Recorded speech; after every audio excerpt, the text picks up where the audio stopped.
Hi, I asked 100 of my random clients, or randomly asked 100 of my clients, why they booked me so that I could learn more about my business. And I'll be brutally honest, it was a bit of a shock to the system. And I'm going to tell you why it was a shock to the system. Also, free marketing hacks, 3 that are going to help you because they bloody well help me, but also explain why some photographers seem to get loads of work and others are sitting there refreshing their inbox. So if you want to hang around, let's do this. I'm going to probably change this background, maybe, but let's go. Newsflash, I didn't change the backdrop. So I asked 100 of my clients, I picked them randomly, and asked them for a question. Why did you book me? I looked at the reviews, I looked at testimonials, I looked at like what we said in sessions, and I learned some stuff about my business that I think as photographers, you and I need to start learning. But what did my clients care about the most? And it opened up a whole thing that I had never considered. And this is why I wanted to do this video, because I didn't see many people talking about the internet, which is very cliche to say, I know, but let's go into it. And 100 of them, I think in the end I got 106 responses, but I'm going to throw up some things for you. And honestly, they shocked me. Like a knockoff Jerry Halliwell of Wish, Daniel Teamer or something like that. Okay, so one of the things that came out from the feedback was my clients didn't really care too much about my portfolio. Not that they didn't care, but they didn't necessarily book me because of the images that they saw in my client portfolio. And this is something I have touched on in other videos, but it just reaffirmed my view that client work doesn't necessarily get you more clients, but your personal work does. So I've spent hours going through my portfolio, trying to perfect it, trying to make it look good. And every time I go back through, I'm like, oh, I should have had that one in there, or I need to have that one in there. And I want it to look as cool as Vogue, although Vogue more dazed for me, but you get the idea, right? Of the clients that I asked, of the feedback, only 30% cared about my portfolio, which means 7 out of 10 people didn't care. They didn't care. They didn't book me based on my photos alone. That wasn't important to them. And I was like, oh, that's interesting. That's like 7 out of 10. And I was like, that can't be true. But over 100 people got back. So, I mean, I'm just equating it down to 100. And can I say there was some brutal feedback. So it's not like I cherry picked, I put them all together and I did a little bit of a thing so that you can learn. So here's why I think that happens. Clients are not other photographers. They're not going to nitpick. They don't really care about your composition.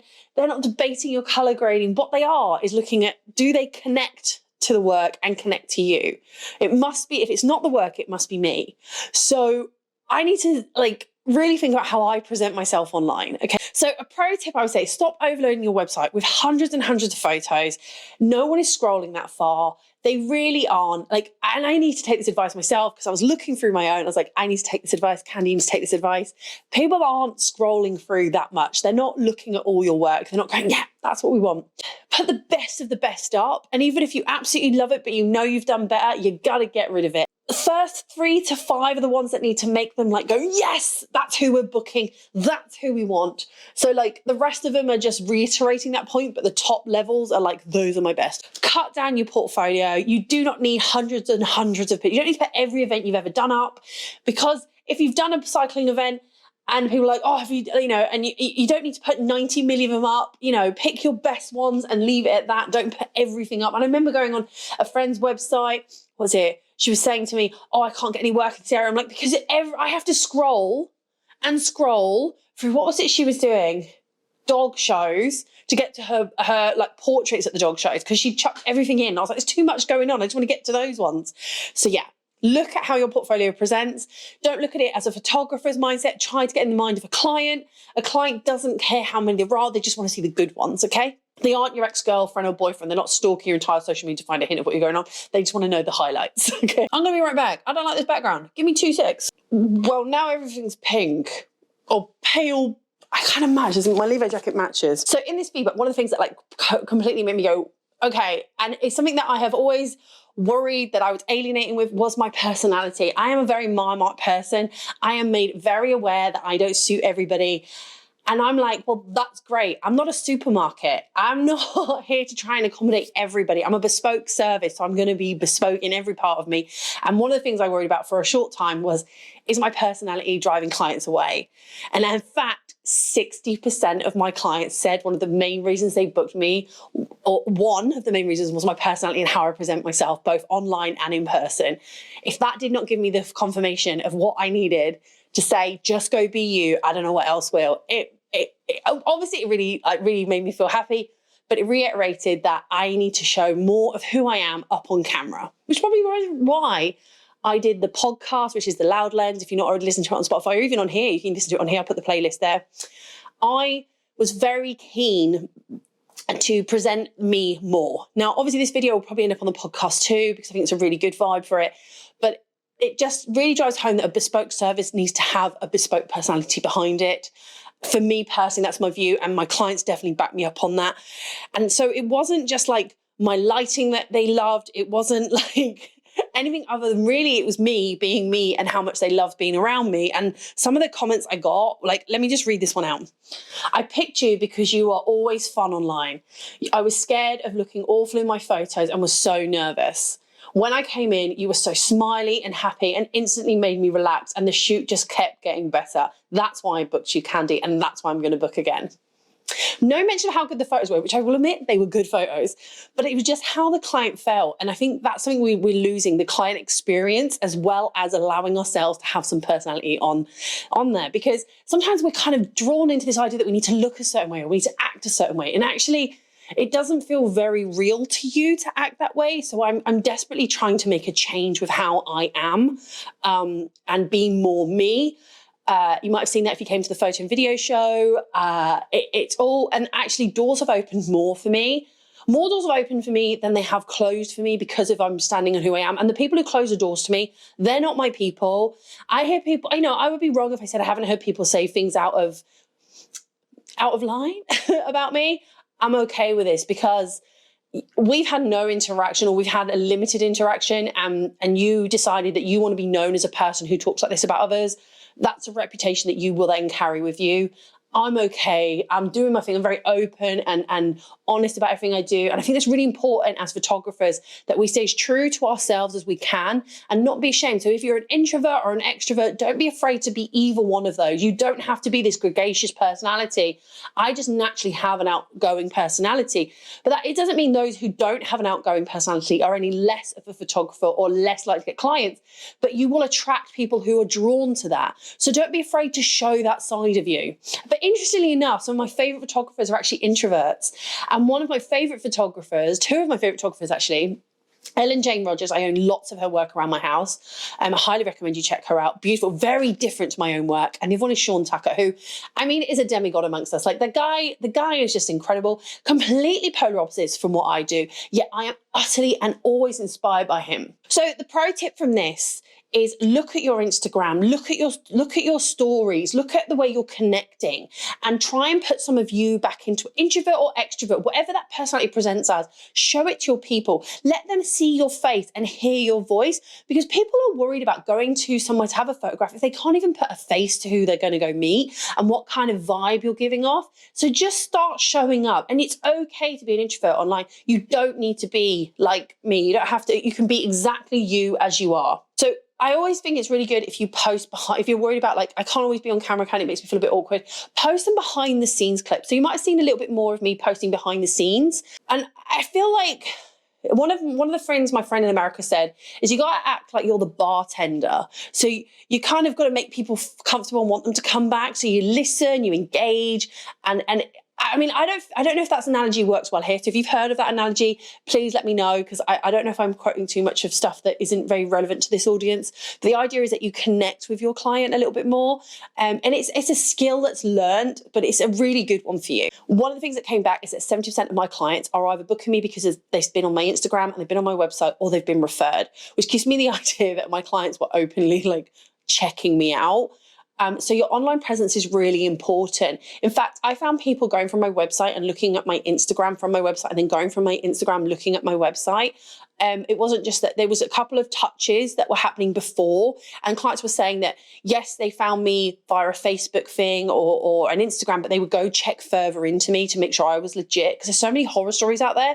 So if your social media is a bit of a mess, there isn't a clear way to contact you and who you are, really tidy that up. If your website's looking a little outdated, tidy that up. If your contact forms aren't working, you need to get that working, because we've moved on, and you can't just stay making it work. It has to work. In your bio on Instagram, make it very clear who you are, what you do.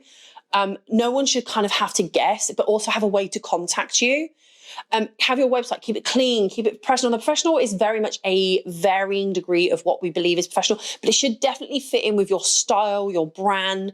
And I don't like this idea where people spend ages focusing on logo, but definitely have a vibe through your website that matches what you're doing as a photographer. So if you've got dark and moody, make sure that vibe is kind of carried through. Another thing that I've come across myself and I've been trying to book things is making sure that your social media contact forms are really easy, because if people can't, you're going to lose bookings, and that means losing money. We're not here to drop those clients. One of the things I found with my clients is that they would sometimes message me on a couple of the platforms to ask me for a shoot, not just the one.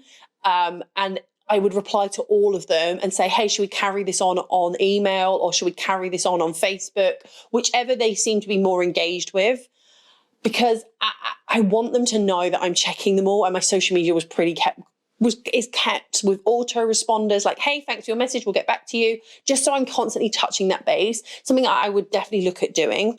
Another thing I've started to do a little bit more is showing off the reviews that my clients give me, and also when my clients write comments on the pictures that I've posted of them, really nice things, I'll save that and share that later on as a story, make it into a little graphic, because people will believe other people before they'll believe you. And I think that's a really nice marketing thing. Like, make sure you're getting testimonies from other clients, and there are ways to get testimonials, not just with feedback forms, but also just how they engage with the images that you post of them afterwards. Do you know what's better than spending money on ads? Getting free bookings. I don't know how else to say this, but like over 50% of my clients came from word of mouth or online reviews. Like 50%.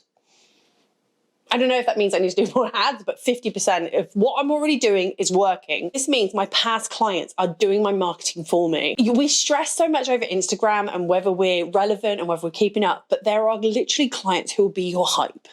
I have clients who, so just this morning, right? Here I am on Facebook. Someone said, can you recommend a decent photographer in Northampton where I live? My name got added to that thing by 7 other people within 20 minutes of that post going up. I was like, huh? And I was like, I'll recommend myself then. Thanks very much. Like, my clients are recommending me. And some of those people aren't even my clients. So my tip here is, after you've done a shoot, send them a thing saying, hey, I hope you enjoyed the shoot. Send them a little like feedback. Maybe it's like, I'd love a review. I'd love to know that you enjoyed the experience. Anything I can improve. Most people will do it if you ask. And you can then use that. And you can also incentivize reviews. Now, I don't think you should incentivize to get good reviews. That would be unethical. But you can say, send a friend my way and I'll give you a discount on your next shoot. It's free marketing, maybe. I mean, provided they book, obviously. But, you know, maybe that's a way to do it. And I would, like I said before, post the client testimonials. Clients will sell you for you if they like what you do. And I think that's really important, something that we do overlook. We're like, we're done the shoot, we're done, we're getting out of here. Now, I use Studio Ninja to say like a follow-up email. I'd love a review. And it's just like, thanks for being part of this session with me. I hope you've had a great time. Here's the links to if you want to write any reviews. But other than that, enjoy your imagery. And clients, I've started to get it, and it's really lovely. Now, I want to just preface this.